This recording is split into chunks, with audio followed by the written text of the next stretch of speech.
Shalom, salam berkat dari kami untuk pendengar sekalian. Saat ini pendengar akan diberkati dengan program Hari Ini Harinya Tuhan bagian yang ke-8. Sebuah program rohani tentang doktrin Alkitab yang menolong kita untuk semakin tertanam dalam kebenaran firman dan bertumbuh dalam kemuliaan. Bersama hambanya, Pendeta Gilbert Lumuendo, STH. Banyak orang merasa doktrin Alkitab sebagai sesuatu yang membingungkan. Tetapi tahukah saudara bahwa doktrin Alkitab intinya adalah memahami Alkitab dengan benar, dengan pemahaman yang sistematis, sehingga kita terus dapat tertanam di dalam kebenaran firman, sehingga kita terus bertumbuh di dalam kemuliaan Allah. Buka hati saudara sekalian untuk menerima berkat-berkat firman-Nya hari ini. Salah satu persoalan terbesar dalam hidup manusia adalah lupa. Dan kalau kita mau jujur, setiap orang, apakah dia orang muda, orang remaja, anak-anak, bahkan orang tua, bahkan kakek, nenek, ya kan, siapapun dia, pasti pernah mengalami lupa. Nah, lupa ini bisa menjadi sesuatu yang sederhana, tapi lupa juga bisa menjadi sesuatu yang fatal. Saya ambil contoh sederhana. Jika engkau melupakan hari ulang tahun istri misalnya, wow, itu bisa menjadi sesuatu yang fatal.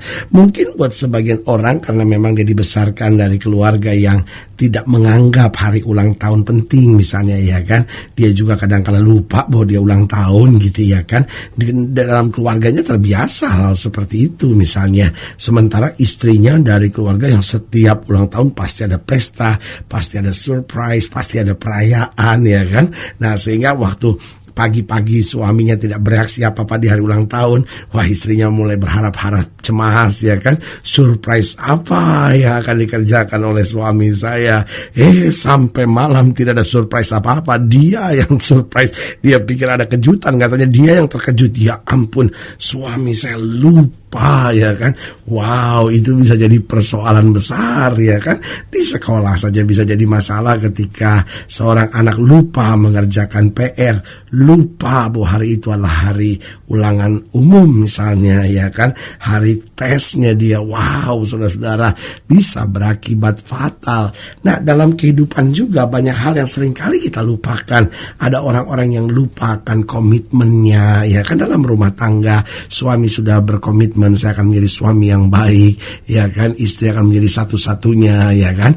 Istri juga sudah berkomitmen akan tunduk kepada suami, mengasihi, mengasuh, merawatnya, ya kan. Tetapi karena sesuatu dan lain hal, akhirnya dia mulai merasa kecewa dan mulai meninggalkan komitmennya, ya kan. Begitupun dalam pengiringan kita kepada Tuhan, kita sudah komitmen untuk setia, kita sudah komitmen untuk menjadikan Yesus yang paling utama dalam hidup kita. Tapi mungkin karena tawaran-tawaran dunia, akhirnya kita kehilangan komitmen kita, kita lupa akan komitmen kita, juga janji-janji kita. Tidak sedikit orang yang sudah berjanji tapi kemudian melupakan janji-janjinya.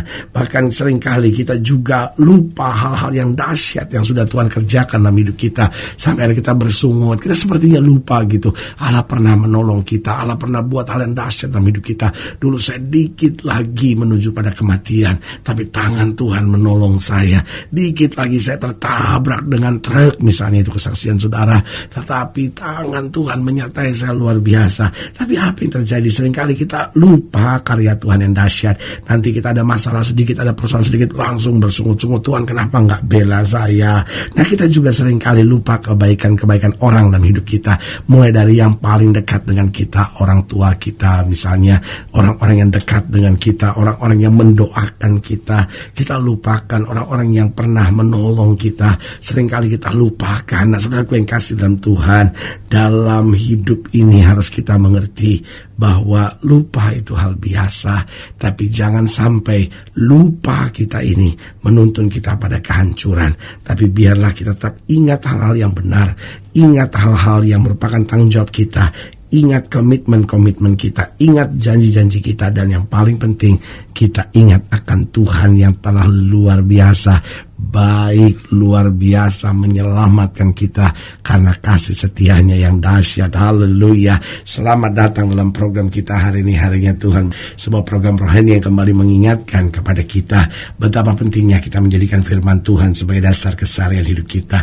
Karena selama kita menjadikan firman Tuhan sebagai dasar keseharian hidup kita, langkah-langkah ke depan kita penuh dengan kepastian, kemenangan, berkat, mujizat, dan perkara-perkara besar. Haleluya. Dan di dalam program ini kita sedang membahas tentang ingat kepada Tuhan. Saudara, kita bisa lupa banyak hal dalam hidup kita, tapi kita tidak pernah boleh lupa kepada Tuhan, karena Tuhan yang menyertai kita, Tuhan yang menyelamatkan kita, Tuhan yang selalu melakukan perkara besar buat kita, dan Tuhan juga yang menjamin hari esok kita. Haleluya. Nah, dalam Yunus pasal 2 ayat yang ke-7 sampai ayat yang ke-8, demikian firman Tuhan. Yunus pasal 2, ini pembahasan kita dalam program ini. Yunus pasal 2 ayat 7 sampai 8. Ketika jiwaku letih lesu di dalam aku, teringatlah aku kepada Tuhan, dan sampailah doaku kepadamu ke dalam bait-Mu yang kudus. Mereka yang berpegang teguh pada berhala kesia-siaan, merekalah yang meninggalkan Dia yang mengasihi mereka dengan setia. Perhatikan kalimat ini, ketika jiwaku letih lesu dalam aku, teringatlah aku kepada Tuhan. Nah, saudaraku yang kekasih dalam Tuhan, kita bisa saja lupa segala hal, tapi sekali lagi saya mau tekankan, jangan sampai kita lupa kepada Tuhan. Mengapa? Karena yang pertama saya pelajari, orang yang lupa kepada Tuhan itu menjadi orang yang berbahaya. Kenapa berbahaya? Karena orang yang lupakan Tuhan, dia tidak akan peduli dengan nilai-nilai moral lagi. Makanya orang yang sudah lupa sama Tuhan, waduh, dia menganggap membunuh orang itu biasa. Orang yang sudah lupa dengan Tuhan, kadangkala aborsi dianggap normal. Ya habis gimana pendeta, saya kan masih muda, lalu saya hamil di luar nikah, kan ini mempermalukan. Ya sudahlah, kalau begitu lebih baik saya aborsi saja. Toh bayi ini juga baru umur 2 minggu, toh bayi ini juga baru umur 1 bulan. Lihat saudaraku yang kekasih dalam Tuhan, sebagai hamba Allah saya mau ingatkan, orang yang lupa Tuhan akan menjadi orang yang sangat berbahaya. Kenapa? Karena tidak ada lagi nilai-nilai moral dalam hidupnya. Yang kedua saya pelajari, orang yang lupa Tuhan akan menjadi orang yang masa bodoh dengan orang lain. Orang kalau sudah lupa Tuhan, saudara, dia nggak peduli. Buat dia masa bodoh istri, saya mau berselingkuh, urusan apa sama istri? Masa bodoh sama suami, anak-anak, saya pokoknya udah tertarik sama pria lain, saya mau bercerai dari suami saya. Masa bodoh orang mau ngomong apa? Waduh, orang kalau sudah lupa Tuhan, saudara, nggak peduli sama orang lain, dia korupsi, masa bodoh. Mau yang miskin tambah miskin, ya kan? Mau yang susah kebanjiran, masa bodoh. Yang penting saya bisa rampas hutan sebanyak-banyaknya, dapat uang sebanyak-banyaknya dengan cara saya sendiri. Ini yang saya bilang, orang udah lupa Tuhan, dan dunia ini sedang penuh dan dipenuhi dengan orang-orang yang lupa Tuhan, sehingga dia berbahaya, nggak peduli dengan nilai-nilai moral, masa bodoh dengan orang lain. Lalu juga saya pelajari yang ketiga, orang yang lupa Tuhan akan menjadikan uang sebagai Tuhan dalam hidupnya. Orang kalau udah lupa Tuhan, yang dia jadikan Tuhan dalam hidupnya itu uang. Buat dia yang penting saya dapat uang, mau halal mau haram, masa bodoh, yang penting pokoknya saya dapat uang. Padahal Alkitab sudah bilang, akar segala kejahatan Allah cintakan uang. Kalau kita udah apa-apa kita buat hanya untuk dapat uang, cari uang, dan kita udah gak bisa lagi ngerti mana halal mana haram, yang penting dapat uang. Apapun yang namanya dapat uang itu halal menurut kita. Ini yang saya bilang, kita telah menjadikan uang sebagai Tuhan. Kenapa? Karena kita sudah lupa pada Tuhan yang sebenarnya. Dan yang keempat, orang yang lupa Tuhan akan hidup menyusahkan orang. Orang kalau udah lupa Tuhan, suami yang lupa Tuhan, dia nyusahin istri dan anak-anaknya. Orang muda yang sudah lupa Tuhan, dia akan nyusahin mama dan papanya. Dan istri-istri yang sudah lupakan Tuhan, dia akan menyakiti buat suaminya dan anak-anaknya. Karena sebagai hamba Allah saya mau ingatkan, mari untuk kita tetap ingat akan Tuhan. Pertanyaannya, kapan sih biasanya orang akan ingat akan Tuhan? Yang pertama, jika kita sedang susah. Makanya ayat ini berkata, ketika jiwaku letih lesu dalam aku, teringatlah aku kepada Tuhan. Betul, banyak orang biasanya ingat Tuhan kalau lagi susah. Tapi selalu saya bilang, kalau kita bisa ingat Tuhan kalau kita lagi senang, kenapa kita tunggu susah? Kenapa kita tunggu hancur? Kenapa kita tunggu jatuh? Kenapa kita tunggu binasa dulu? Mari waktu kita dengar firman, kita ingat akan Tuhan. Kita kembali ke jalan Tuhan, sehingga kita nggak usah susah dulu. Tapi di tengah-tengah kita mendengar firman, iman kita dikuatkan. Kita berbalik dan kita melihat pertolongan Tuhan. Yang kedua, kapan biasanya manusia ingat Tuhan? Yaitu ketika Roh Kudus mulai menegur. Artinya apa? Dia sediakan waktu, dia tunggu Tuhan, dan dia berkata, Tuhan, ada banyak masalah yang sedang terjadi dalam hidup saya. Lalu dia buka hati, Roh Kudus mulai bicara dan dia mendengar. Ini juga saat dimana kita ingat Tuhan. Makanya Alkitab bicara, kalau Roh Kudus bicara, jangan keraskan hatimu. Kalau Roh Kudus mulai menegur, mari kita ingat Tuhan. Jangan kita abaikan, karena kalau tidak, hidup kita akan susah sendiri. Yang ketiga, kapan biasanya manusia ingat Tuhan? Yaitu ketika kita sedang mengalami pengalaman-pengalaman yang dahsyat. Seringkali waktu kita merasa kita udah jauh dari Tuhan, tiba-tiba masih saja kita lihat penyertaan Tuhan, masih saja kita melihat berkat-berkat Tuhan. Lalu kita disadarkan, ini kalau bukan karena Tuhan, gak mungkin saya dapat ini semua. Kalau bukan karena Tuhan, gak mungkin saya capai ini semua. Kalau bukan karena Tuhan, gak mungkin saya rebut ini semua. Lalu kita diingatkan, ini karena Tuhan.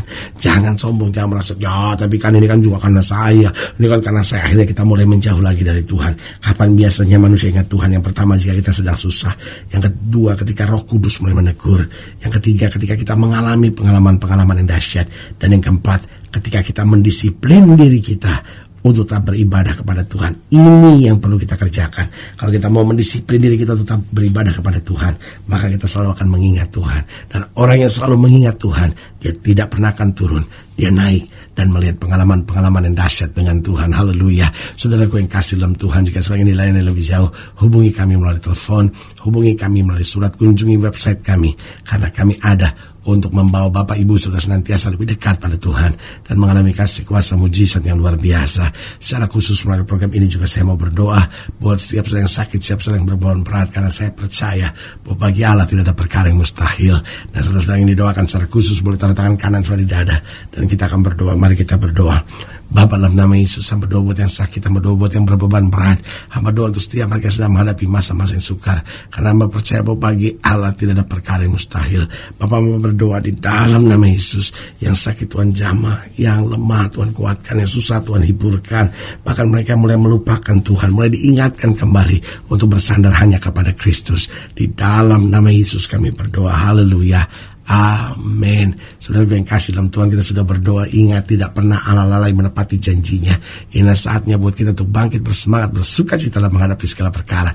Karena kita tahu Yesus hidup, Yesus berkuasa, dan tidak pernah dia mengecewakan kita. Haleluya. Doa saya menyertai saudara. Sampai berjumpa pada program berikut. Dan jangan lupa, jadikan hari ini harinya Tuhan. Haleluya.